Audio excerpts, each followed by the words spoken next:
Hi everyone, Tammy here. Welcome to my channel. Have you been wondering what the difference is between a fake Blythe doll and a real Blythe doll? I did a video on this back in 2015 and I was watching it the other day and I thought, I need to redo this video. It is still a very good video. I will put the link to it down below. It's one of my most popular videos. However, that was 2015 and I'm now filming this in 2021 and I feel like I am much more knowledgeable about the Blythe hobby at this point. I have touched and bought numerous dolls, both fake and real, over the years, and I have a little bit more to add. So sit back, relax, please watch the entire video, and then afterwards give me some comments below. You might have some more to add to it, and I'd like to know what you think. Like most hobbyists who start off in the Blythe world, I actually bought two fake dolls to begin with. I was pretty surprised. I was shocked at the price of a real stock Blythe doll. I wasn't ready to go there. Yes, I had definitely been collecting dolls over the years. I kind of, petered off for a while and then I was getting back into it. But my dolls before that were things like Ever After High. I had a few of those. Of course, a lot of Barbies, play line type dolls, not really super high-end collectible dolls. So not that Blythe is super high-end, but to me it felt like it when I looked at those prices. Okay, I laugh at myself now. So anyway, like most people though who are curious, I went ahead and bought a few fake dolls. I bought my very first one sometime in early 2015. My first stock Blythe doll was actually Country Summer, which I purchased in September of 2015. Before that, I had purchased, like I said, I think 2 fake Blythe dolls. And I was immediately in love once I took them out of the box, but it got me wondering, what is the real deal? What is the real, doll like? And it took me, like about a month, I guess. I bought my fake ones in August, and I bought my real one in September, so of 2015. After purchasing my first real stock Takara Blythe doll, I did see a difference in the fakes and the reals. Okay, there really is a real difference. It's pretty subtle though, I have to admit, but I'm going to talk about that in this video and sort of the pros and cons. I will say up front, I am pro fakies, so if you want to hate on me, feel free to do so nicely. But I'm also pro stock and I'm pro custom. I like all the Blythes. I like them all, okay? Just going to put that out there. So I think one of the first considerations when you have to consider when purchasing a fake doll, this is a fake doll here, over a real doll. By the way, these are both real stock dolls. This is Paradise Girl. She's wearing an outfit I made as part of a Blythe collaboration challenge I did. This is Heather Sky, and she's wearing the stock that she actually came with. I really like the stock, so she's still wearing it. She's fairly a new addition to my collection, so she's still wearing her stock outfit. So, and then this is a fake doll that I got from a vendor on AliExpress. So, as far as investment goes, and that's, I say that loosely because honestly, anybody who's in the doll world collecting dolls, it's not really an investment. You're spending a lot of money. However, I will say that you can really, a lot of times, get your money back on a stock doll, okay? Not only could you probably get your money back at some point if you wanted to sell them, you might even make money off of the doll a little bit. You might they increase in value is what I'm saying. Once these dolls are made, the company does not re-release them as far as I've ever heard. I've never heard of a Blythe real stock doll being released again, like years later. And even if they were, that's a re-release. It's not, because I know pull-up dolls, Groove does that with pull-up sometimes, but it's not the same doll. It's a re-release, right? A Girl for All Time's doing that right now. Again, it's not the original doll. It's a re-release of that doll, and there's a difference. So right away, you have limited quantities. With the fake dolls, they make oodles and oodles of these dolls. While the company does not divulge the actual number of the releases that they do per doll, okay, they don't actually tell you the number they've produced. After a while, after a few years, if you try to go find some of these dolls, it's much more difficult, and for that reason, they tend to go up in value. They're going to cost you more. In fact, very often, even in the pre-ordering phase, when a doll first comes out and she's not available yet, but you pre-order her through the, so that when she is out, you get the doll. even during the pre-order phase, if you wait and don't buy these dolls when they're offered in pre-order, and you wait like a couple of months for maybe the doll to be offered again, it's going to go up in price. That's just the way it is. I mean, why that happens, I don't know. I'm just telling you that if you don't buy the doll right away, you can't expect the doll price to go up. So for example, one of my stock dolls that I really like is Anna Sui. She's Blythe Dolls, Blythe Dolls Anna. And I'm trying to remember how much I originally paid for her, but it was quite a bit. It was one of the more expensive stock dolls I bought. I remember being like, oh, really freaked out that I bought her. She has, however, increased in value at least double, possibly triple out of, she's not new in box, obviously, because I unbox my dolls usually. But I could easily sell for double or even triple what I purchased for her. And she is still a sought after doll. So it is an investment. I would make more money selling her than when I bought her. That's just, oopsie, that's just not going to be the case with the fake dolls. So, you know, just keep that in mind. If you're looking for a return on your investment at all, in any way, not going to happen with the fake dolls. Diversity is another difference between these dolls. With the fake dolls, there are tons and tons of different types of dolls. Even though, like I said, they're not limited in quantity, you can find a huge variety of dolls that come with different hair color, different types of hair. Like this doll's hair, there are no stock dolls that have hair like this. Like they don't have super curly hair that's short and bobbed like this, okay? And with the fake dolls, they have all kinds of fantasy colors: purple, blue, green, yellow, pink, rainbow. I mean, you name it, they have it. Same thing with skin tone. They have all types of different skin tone. With the Takara stock dolls, and that's specifically what I'm talking about, are the Takara stock dolls. There are some dolls that have darker skin tones, and both of these are darker skin tone dolls.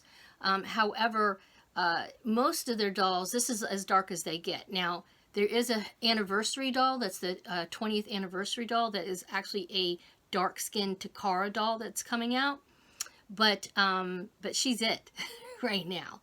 So that's kind of another reason why the fake dolls tend to be very popular. You can get any type of doll you can imagine.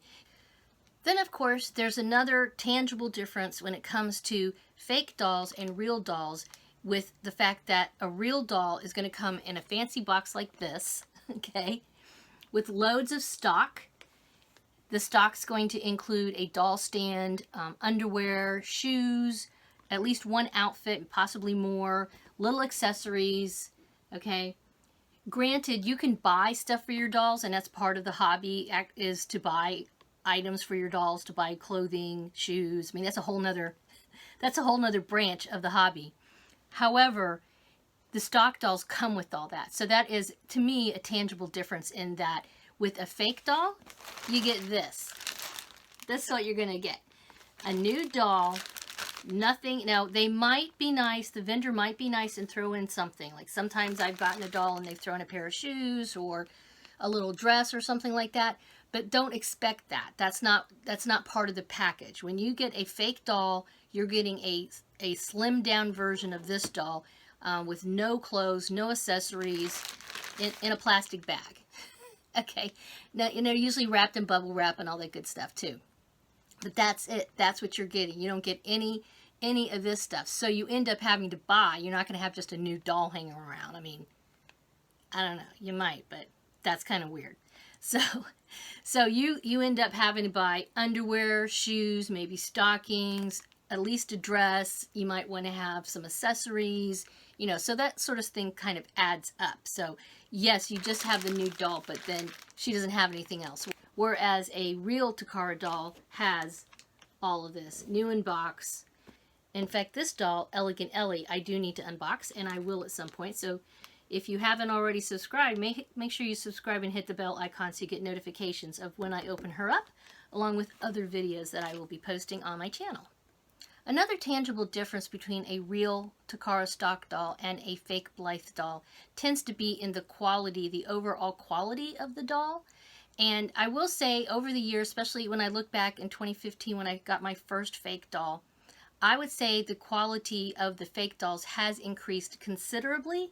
While unfortunately, I can't really say the same with the Takara dolls. However, I will say when things like the plastic is of a better quality with the real dolls, it's just heavier, it's denser.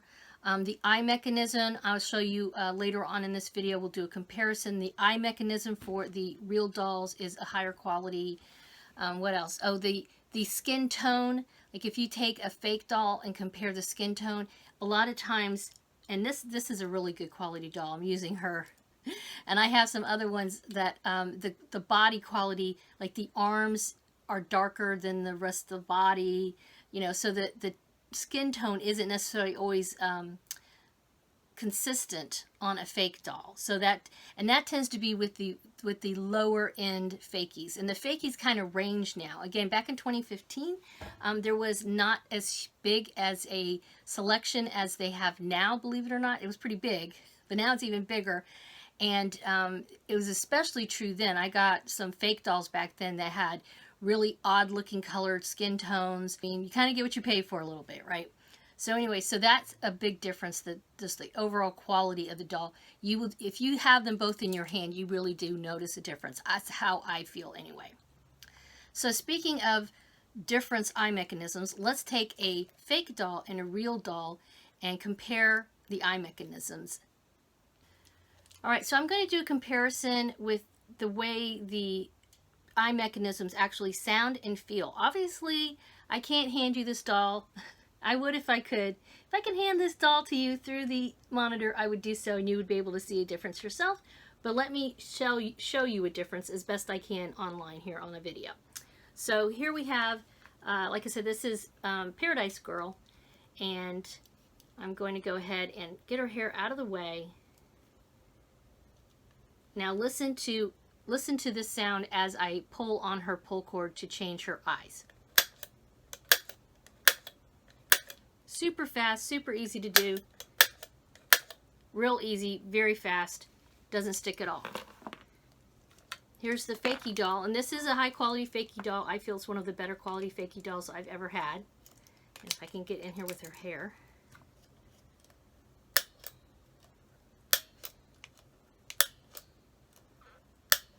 I have to pull harder, and you can hear there's a duller sound.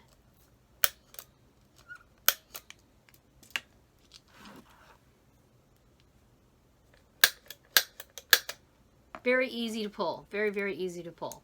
So that's a difference. Now, if that makes any difference to you or not as a collector, who knows? But to me, that shows that this is a better quality doll than the fake one. Another difference has to do with the hair quality, and this has become kind of a sticky issue with collectors concerning the real Blythe dolls, the Neo, and I'm talking about Neo-sized dolls here for the most part, not the middies or the petite. I should have probably said that early on, but anyway, so yeah, now I will say the older stock dolls, which these both fall in that range, have very decent hair, high quality hair, but over the years, Takara kind of hasn't been coming through with the hair. That tends to be greasy or knotty, nothing like the quality that you're going to get with a fake doll. And again, your mileage may vary, and sometimes the less expensive fake dolls will have weird greasy hair, but for the most part, the nicer fake dolls will have beautiful soft hair. Like here I can already see this. Here's a fake doll that I haven't even unpacked yet, but she has long, beautiful hair. And I can just tell it's not greasy, it's really soft, it's not a big knot. If you watch my Pineapple Princess unboxing, you'll know what I'm talking about there. So that's kind of another difference. Again, of course, you can always, you know, treat the hair, wash the hair, spa the hair, and you're okay. And I will say the older releases I find generally have much better hair quality than the newer ones. But that's been something that's kind of, you know, and I think that's a tangible difference that needs to be discussed.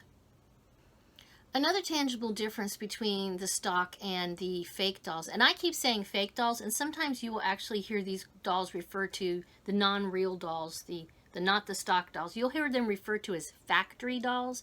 The reason why, and you'll see them listed like that, factory dolls, that's because a lot of platforms like eBay and AliExpress, they do not want the vendors to use the word fake. Okay, they're not allowed to. I believe they're not allowed to use the word fake, and so they'll say things like, you know, factory. That doesn't mean the doll came from the Takara factory. Obviously, it came from somebody's factory, right? But not the Takara factory. So that's an important distinction. There was also a rumor many years ago, and I mentioned this in the older 2015 video, that supposedly fake dolls were made with parts and pieces that were stolen from Takara factories.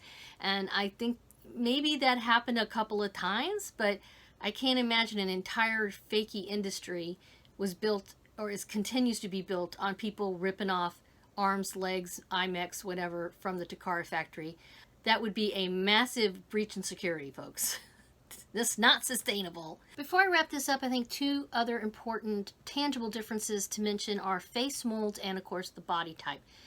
As far as face molds go, with Takara, they have distinct face molds that as you become more in tune with the dolls, you can kind of see a distinction between them, and there's specific types of face molds that are identifiable, like EBL, SBL, RBL, RBL Plus, Radiance, Renew, all this kind of thing. I'll say I'm kind of shaky on that. Some of them I can definitely pick out. I can pick out an EBL and usually an SBL pretty easily. The rest of them I'm a little so-so on. So, but as far as the fake dolls go, there's no distinction between the face molds. Like, you don't know, you can't say what this face mold is. It's not identifiable. It's not EBL. It's not RBL.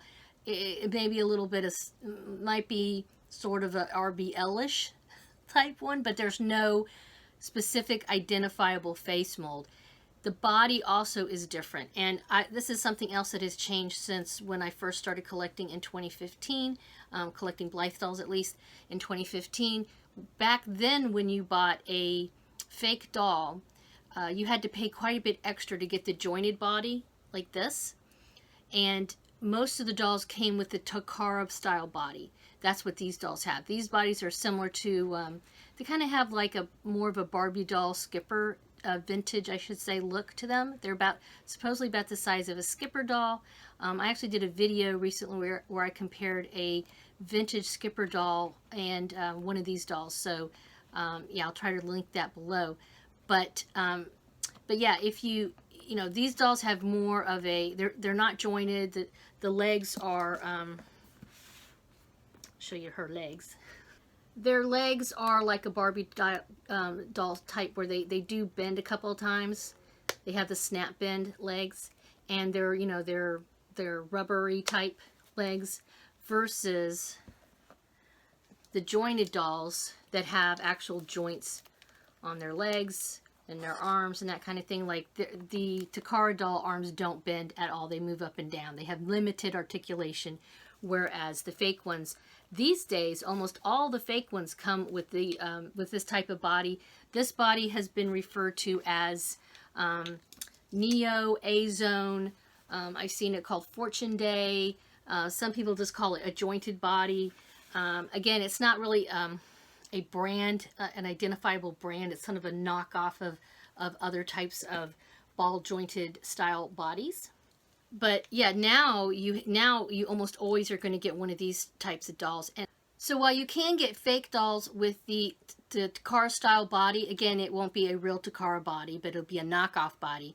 Predominantly, you're going to see the jointed bodies when you go shopping on AliExpress or eBay or Etsy. You could also find dolls like this on Etsy as part of doll supplies. You're going to see more of the jointed bodies, which is fine. It's just different. I mean, I like both body styles, but I mean, I have to say I'm a little bit partial to this type of body, the standard traditional one, because as far as quality goes, it is a better body as far as, you know, posing it, standing up. It's not as posable as this, but notice how these gals can stand up in this doll stand really easily. This doll, actually, she's a pretty decent body. She's pretty tight. But sometimes you're going to get a fake doll with really loose limbs, and they just cannot stand up to save their lives, okay? So that can be an issue. But But anyway, that's another kind of tangible difference. Usually the fake ones are going to have these jointed bodies, unless you specifically look for one with a fake, with a Takara style body. I hope you found this video helpful. Please add your questions and comments down below. And as usual, I always appreciate a thumbs up. Please subscribe, hit the bell icon for notifications, and have a wonderful dolly day. Bye-bye.